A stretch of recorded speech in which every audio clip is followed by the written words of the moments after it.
Bonjour à toutes et à tous et bienvenue pour cette vidéo de la série présentation générale de Google Cloud Platform, plus particulièrement orientée pour la préparation de la certification Google Cloud Digital Leader, qui est la certification de début de cursus de certification de GCP.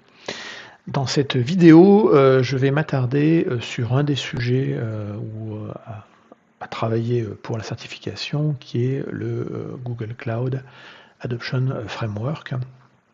Ce framework, comme tous les frameworks, est destiné à vous aider lors d'un projet de migration ou de transformation ou d'adoption du cloud. Tous les fournisseurs de cloud, les hyperscalers en tout cas, ont tous un Cloud Adoption Framework. L'objectif en gros est de poser les bonnes bases pour mettre en place finalement des choses dans du cloud public. En l'occurrence ici, le Google Cloud Adoption Framework va être dédié à Google, mais globalement, il est assez similaire au Cloud Adoption Framework qu'on peut avoir du côté de AWS ou d'Azure. Donc, ce framework va donner des lignes directrices et des conseils pour bien s'organiser dans ce type de projet de transformation. Et donc, globalement, c'est une lecture à faire. Donc, l'idée, effectivement, est d'identifier les activités, les chantiers à faire et les objectifs à se mettre en place pour un passage vers du cloud public. Donc il y a un white paper à télécharger, je m'en servirai dans cette vidéo pour aller chercher des choses à l'intérieur, mais globalement il y a quelques pages, il y a pas mal de pages à lire, mais ça va vous donner en gros une méthodologie qui est éprouvée pour pouvoir effectivement passer d'un monde d'informatique à demeure dans un data center à quelque chose qui est dans du cloud. Donc ce framework, il a été bâti avec l'expérience de Google ou des ingénieurs chez Google qui sont en contact avec les clients et qui ont aidé effectivement plein de clients à transiter vers leur cloud.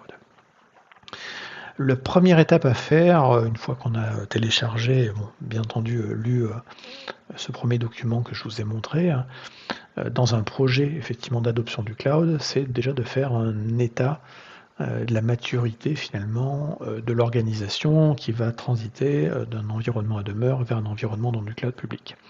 Donc il y a une phase d'évaluation, un assessment de l'état de maturité à faire, et ça c'est la première phase la plus importante. Donc l'idée derrière, c'est vraiment de déterminer dans cet assessment, évaluation de la maturité, c'est où en est l'organisation dans sa démarche vers le cloud.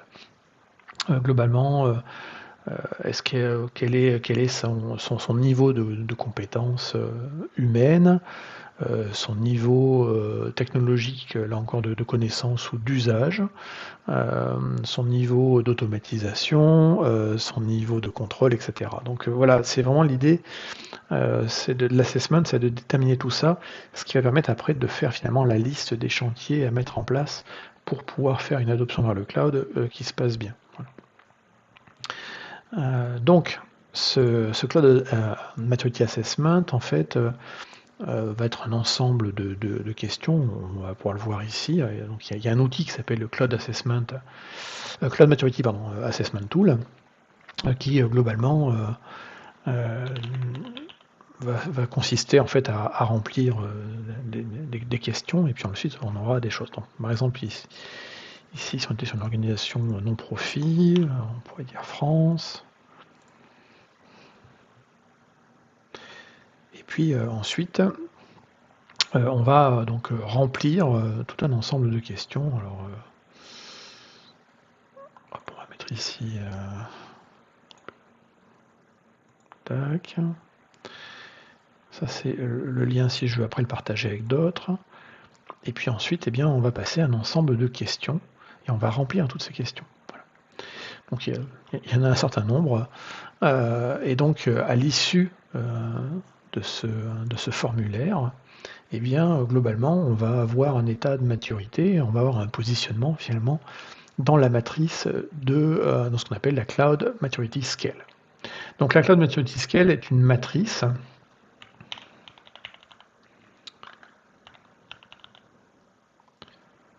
alors on va aller là, Maturity Scale. C'est une matrice qui va vous permettre après de vous situer en fait, dans deux dimensions. On aura une première dimension qui va être une dimension en termes de phase, c'est-à-dire est-ce que ce que je suis en train de faire est fait pour un choix tactique à court terme, un choix stratégique à moyen terme, ou je suis dans une approche de maturité qui est vraiment sur la transformation et sur le long terme.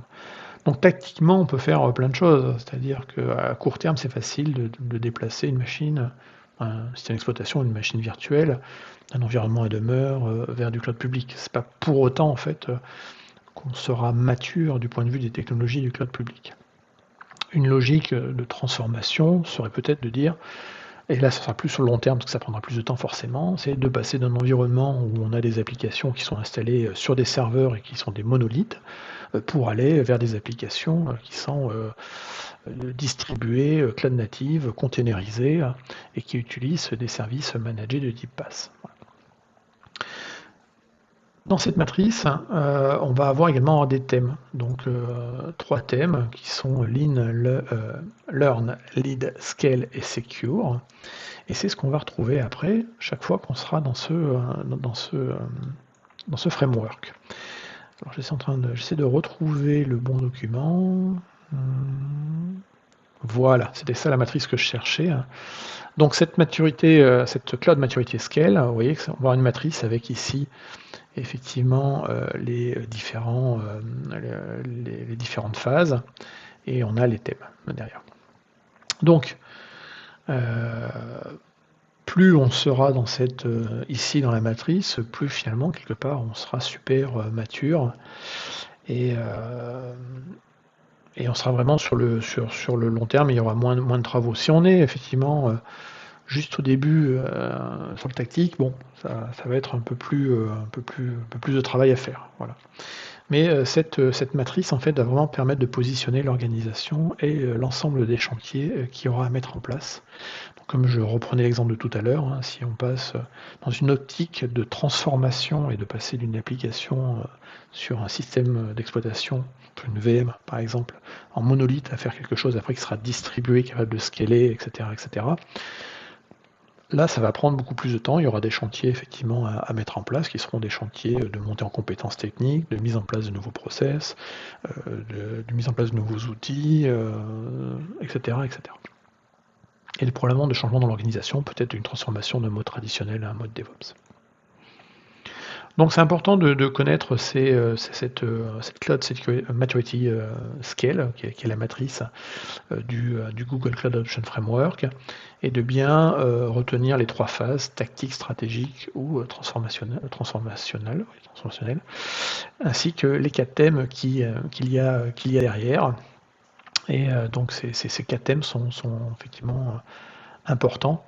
Ils sont sur la partie scaling, sur la partie gestion humaine, sur la partie sécurisation de l'ensemble et capacité à monter en charge. Donc ça vaut le coup après de lire un petit peu le tout. Vous voyez qu'après ça peut être regroupé sur les trois grands piliers classiques de tout ici, des gens, des processus et des technologies. Et à partir de là, effectivement, chaque élément ici sera ce qu'on appelle des épiques et des sujets qu'on va pouvoir travailler. Donc une fois que cette évaluation de la maturité du cloud d'une organisation est faite, eh bien c'est là que vont rentrer, entre guillemets, suite aux résultats de l'assessment, de se dire ok, quels sont les chantiers qui vont être mis en place à partir des informations qu'on a disponibles, et donc ces chantiers seront regroupés sous des epics. Et là encore, si on va chercher ici les epics dans ce document,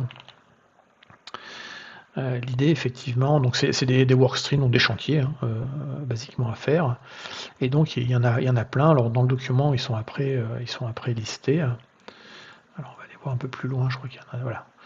Donc par exemple, dans les chantiers ici sur le travail en équipe ou le sponsorship, il y a des épiques particuliers à traiter derrière. Et là encore, pour chacune des épiques, on va avoir les différentes phases du tactique, stratégique jusqu'au transformationnel. Voilà. Donc après, il y a beaucoup de choses à lire pour la certification. Il n'y a pas vraiment besoin d'aller dans ce détail-là. Sachez qu'effectivement, il y a les axes et les ordonnées de la matrice à connaître. Et puis après savoir effectivement qu'il y a un assessment et à quoi sert globalement le framework. Mais là, vous avez quand même des bons exemples qui vont vous dire effectivement, si on est sur du tactique, là on peut par exemple gérer uniquement les entités avec du Google. Et après, quand on est sur le transformationnel, là on rentre vraiment dans quelque chose qui est beaucoup plus poussé, où là par exemple effectivement toute communication sera authentifiée, autorisée. Donc là on rentre dans des logiques de zéro trust network, etc. Enfin, des approches beaucoup plus modernes en tout cas, mais qui mettent du temps à se mettre en place sur l'ensemble du système d'information.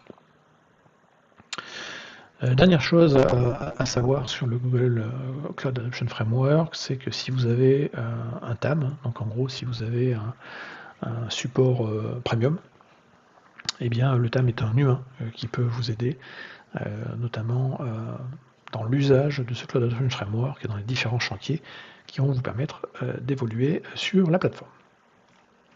Cette vidéo est maintenant terminée, donc on a fait le tour du Cloud Adoption Framework côté Google, un tour à haute altitude mais suffisant pour la certification. N'hésitez pas à voir les autres vidéos de la série qui sont disponibles en lien dans la description, ainsi que la mind map qui est disponible en lien dans la description. Merci et au revoir.